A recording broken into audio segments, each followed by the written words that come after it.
So we've just gotten up. It's day one back on the route. We're in Garland on the west coast of Scotland, and yeah, about to start flying, trying to make as much distance as possible today.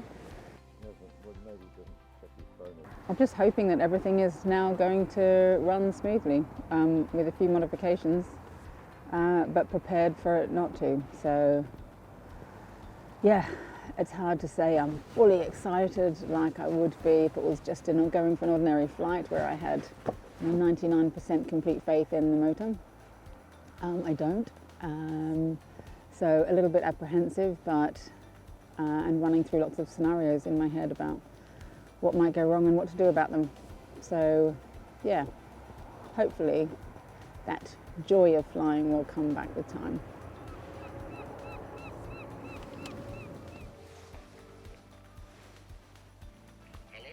Good morning, Alec. It's Sacha here, the paramotor pilot.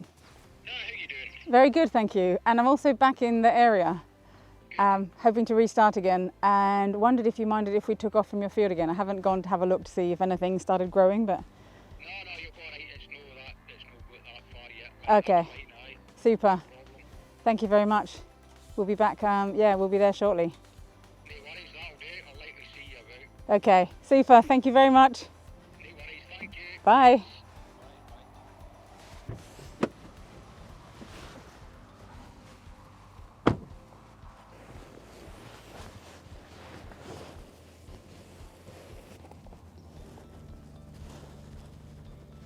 The weather hasn't given up on you yet. No. So it's now got this cage has got a wider rim on it, so the propeller has a bit more protection.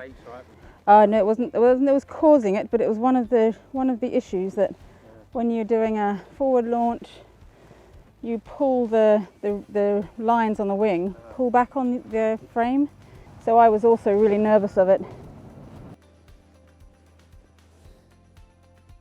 With the petrol, it's all automatic. With this, I'm having to learn it, and you kind of don't know what you don't know in some circumstances. Every time you make a change, you can reintroduce something else. It sounds exciting being a pioneer. Sometimes I would like to do a bit less pioneering and a bit more flying. You'll be alright. Once you go over that, you can, as you say, or skirt round the side of it. Yeah. Then you've got another one to skirt round the side of it, and then it opens up. Yeah. There's fields on the landward side of the road that you'll be able to land in. Thanks.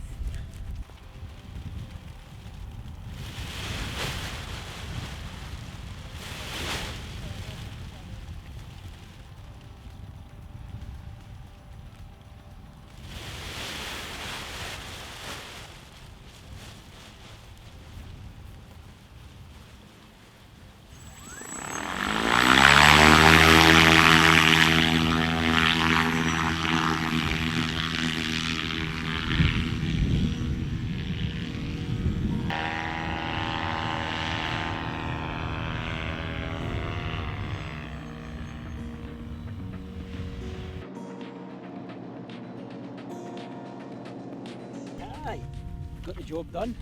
Yeah. She made it look easy anyway, that's for sure.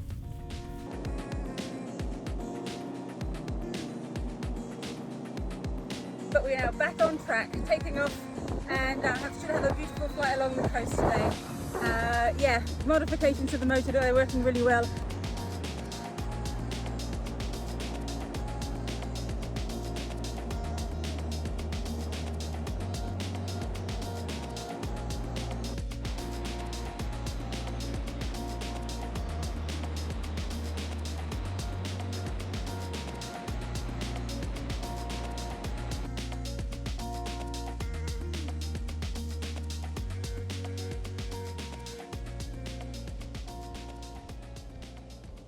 So first leg of the day, and we have landed in Valenti. The next leg is a little bit treacherous, and the road goes inland and into a deep valley, and whilst there are some fields either side of the valley, flying or having to land in a valley where there's rotor is not a great idea. So Instead, I've opted to take the coastal route, which means it's harder for anyone to get to us if we do have an injured value, but there's plenty of landing fields. It's a much safer option. It's just to have the maximum battery life. Changing here, and hopefully within half an hour we'll be at our next leg. The winds are still favourable, can still do reverse launches, so it's all looking good so far. It was really nice as we left the field and flew over Alex's farm. He and his family were there waving to us. But not only that, as we flew down along the coast where there were various fields and farms, there were other farmers out waving as well.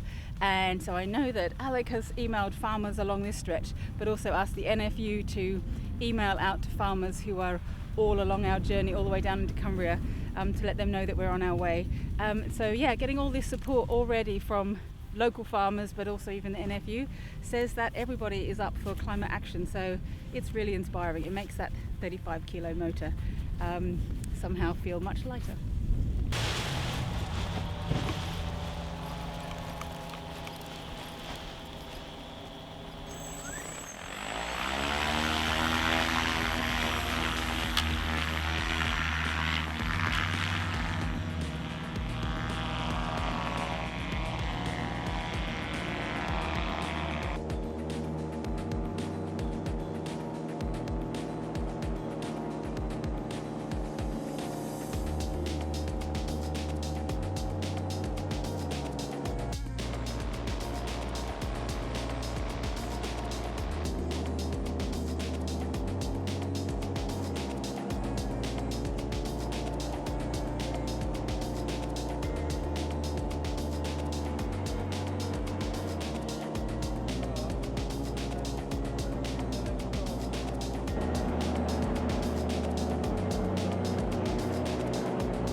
That was a gorgeous flight, really lovely.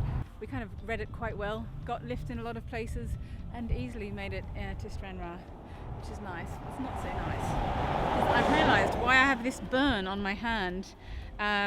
This looks a bit more gruesome than it actually is, but it's on takeoff. The lines run, if I pull with enough force, the lines are running over my skin, and they're actually causing a rope burn.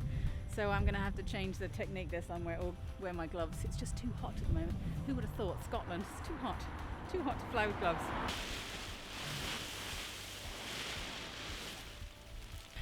We're just going to try and sneak in a last flight, maybe even two, which will be taking us up to sunset because the wind has now just lulled again. So we have got a small moment where the winds are down, we still have enough light. We're going to try and get to our first Guinness World Record point and then back to camp. Well, a sudden drop from it being a bit bitey, and then suddenly there is almost none. So this might not be the lovely flight we'd hoped for.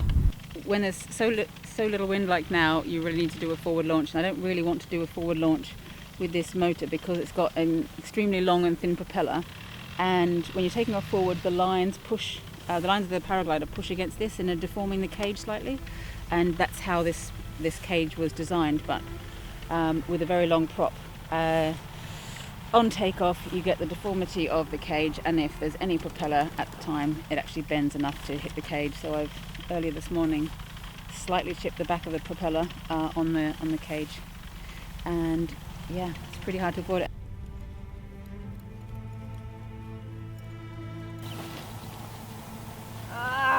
So stupid.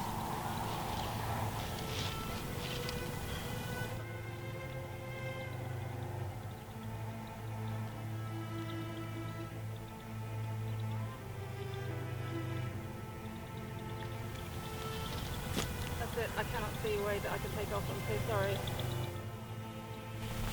I think I've given up for the day.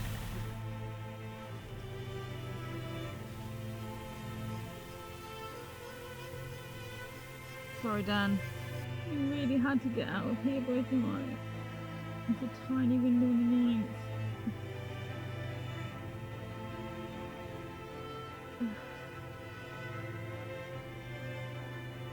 We have to get this expedition back on track. There are so many people waiting, and I don't want to let them down.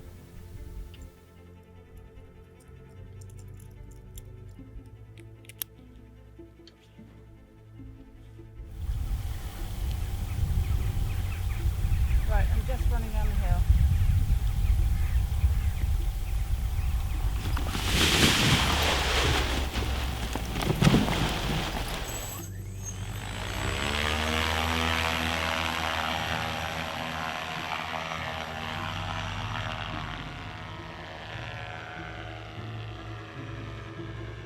Woohoo!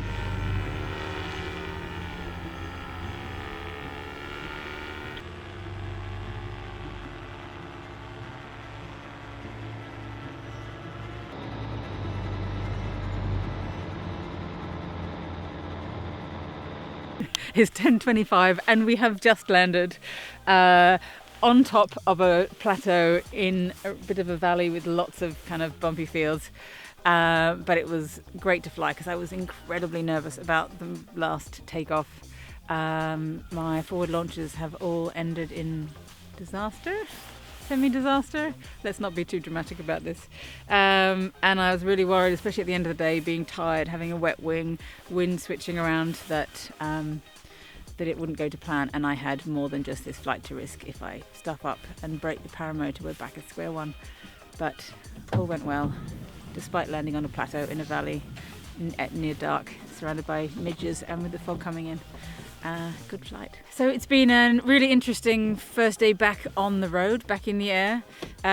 4 really good flights for different reasons. Excuse the midgy swatting. Yeah, quite a lot of stress watching wind, planning, because there was a couple of the flights were across pretty treacherous terrain. The first flight though was all about testing the battery, seeing what it could cope with, and that it was definitely not going to have any more faults. And the fact that worked quite well meant that I had the confidence to do the other 2 flights. And then this last flight was a big gap in the middle of the day, and for waiting for strong winds to leave, and I was really not sure that was going to work, and really lacked confidence in my forward launches, which is what you need for taking off in zero wind.